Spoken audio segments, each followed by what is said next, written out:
I'm James Browning. I've been fostering for 3 and a bit years, and currently I'm a Step Across foster carer. So Step Across is working with young people who have been in residential care and moving them back into a family foster carer situation. It's kind of a more supportive environment for them and able to deal with their more complex needs. In your experience, why are children in residential care? In residential often is because their needs have been harder to manage in the past, and other foster carers, and finding suitable placements has been difficult.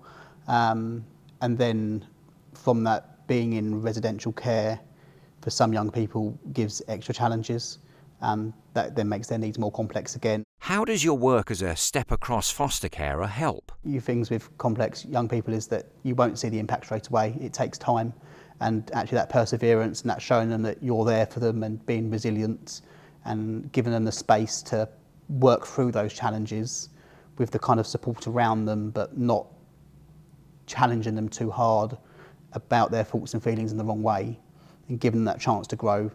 Once you've got through it, you kind of look back and go, yeah, they're better off now. What support do you get with Step Across fostering? The support as a Step Across carer is much more intense. You get a lot more support around you. There's a network which is run by the Sense of Belonging team, which brings in a group of professionals together to meet with you regularly to make sure what's being delivered is right and adjusting things and making sure the support's there. You get additional respite, which is really important for your own well-being and the young person's well-being as well, to make sure you've got the resilience to be able to deal with those complex behaviours. And the Step Across also has extra support groups where you meet with other Step Across carers who are in similar positions and have the same challenges, and just a good sounding board and a good just get things off your chest kind of place. Why did you decide that you wanted to be a foster carer? I think it comes from kind of my background and the work I've done to date, working with young people and seeing the difference you can make, even just on a lighter touch, and how that could be built on, I suppose, and really wanting to make a difference to a young person that's more long-term and meaningful. Is being a foster carer rewarding? Very much so. It's really rewarding. Like I say, it has its challenges, but once you persevere through them, you kind of see the benefit later.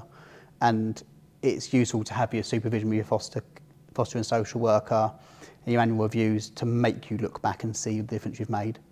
And then you really feel how rewarding it is. Why did you choose Kent County Council rather than an independent fostering agency? I think at the time it made sense to go with KCC because they're the people who are in charge of it and are the big organisation, and KCC does have the size and support structures around being able to provide what it does to a really high level. So I'm pleased I made that decision. I think the relationship between the children in care, social working teams and the fostering teams is a very close relationship, which means you can get things done quicker, that they're able to have that dialogue and that more in-depth relationship that really means things can move and be more effective. What advice would you give to someone thinking about becoming a foster carer? Make sure you've got good friends and a good family network who are there to support you, because you will need them. But if they're there and they've got the time to be able to support you, then go for it, because it's really rewarding. Contact Kent Fostering on 03000 420 002 or visit kentfostering.co.uk.